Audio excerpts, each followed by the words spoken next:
जिस इंसान ने आज तक कोई भी गलती नहीं की है, उस इंसान ने आज तक कुछ भी नया करने का ट्राई ही नहीं किया है। ऐसा ही कुछ मानते थे दुनिया के सबसे महान साइंटिस्ट एल्बर्ट आइंस्टाइन। 14 मार्च 1879 जर्मनी के उल्म शहर में एक यहूदी परिवार में पैदा हुए थे सर एल्बर्ट आइंस्टाइन। उनके पैदा होने के बाद डॉक्टर्स ने नोटिस किया कि उनका सर नॉर्मल बच्चों के मुकाबले काफी बड़ा था और वो एक एबनॉर्मल बच्चे के रूप में जन्मे थे। इसके बावजूद भी उनका दिमाग इतना तेज था कि आज तक कोई भी उनका मुकाबला नहीं कर पाया। आज 60 साल हो गए आइंस्टाइन हमें छोड़ के चले गए हैं, लेकिन आज भी साइंस उनकी थीसिस के बिना कमजोर है। तो यही वजह है कि हर कोई उनके दिमाग के बारे में जानना चाहता है कि आखिर उनके ब्रेन में ऐसा क्या था जो कि उन्हें इस मुकाम तक लेकर आया कि आज उन्हें दुनिया भर में ग्रेटेस्ट साइंटिस्ट के नाम से जाना जाता है। क्या उनके ब्रेन में कोई सुपरनैचुरल पार्ट्स थी? तो आज हम इस वीडियो में इसी विषय के ऊपर चर्चा करेंगे। दरअसल जब एल्बर्ट आइंस्टाइन का जन्म हुआ था तब उनका सर किसी भी नॉर्मल बच्चे से ज्यादा बड़ा था। नॉर्मली बच्चे 1 या 2 साल की उम्र में बात करना सीख जाते हैं, लेकिन आइंस्टाइन 4 साल की उम्र तक बिल्कुल भी बात नहीं कर पाते थे।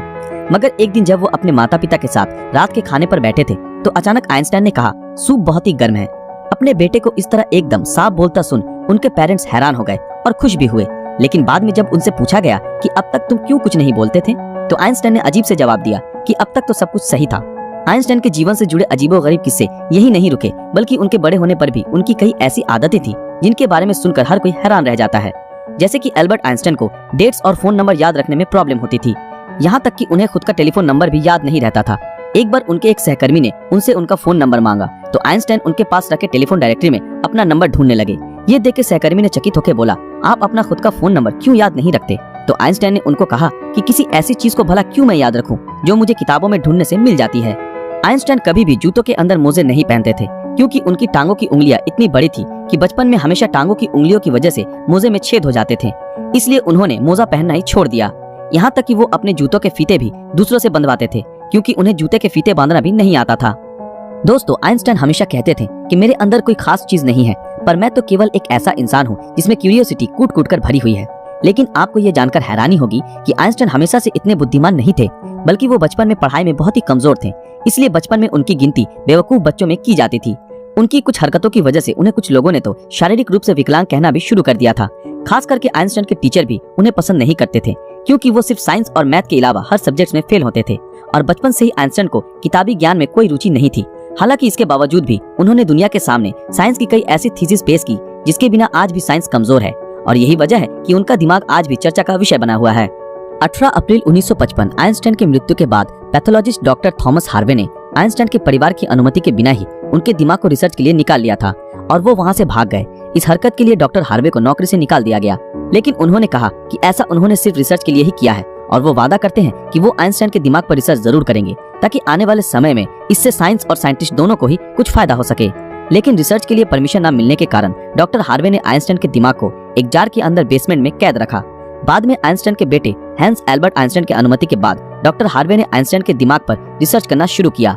पहले उन्होंने आइंस्टाइन के दिमाग का वजन किया, जिसका वजन 1230 ग्राम था, जो नॉर्मल इंसान के दिमाग के वजन से काफी छोटा था, क्योंकि दरअसल एक इंसान के दिमाग का वजन करीब 1400 ग्राम होता है। इसके बाद डॉक्टर हार्वे ने आइंस्टाइन के ब्रेन को 240 भागों से टुकड़े किए और उन टुकड़ों को दुनिया भर के मशहूर रिसर्चर्स के पास भेज दिया ताकि वो अच्छे से देख सके कि आखिर आइंस्टाइन के दिमाग में ऐसा क्या था जो बाकी आम इंसानों में नहीं था। और उसके बाद डॉक्टर हार्वे ने आइंस्टाइन के ब्रेन टिश्यूज के 1000 माइक्रोस्कोपिक स्लाइड्स बनाए, जिससे आइंस्टाइन के दिमाग की अच्छी तरह से जांच हो सके। रिसर्च के दौरान ये पाया गया कि आइंस्टाइन के ब्रेन में आम इंसानों से ज्यादा सेल्स थी।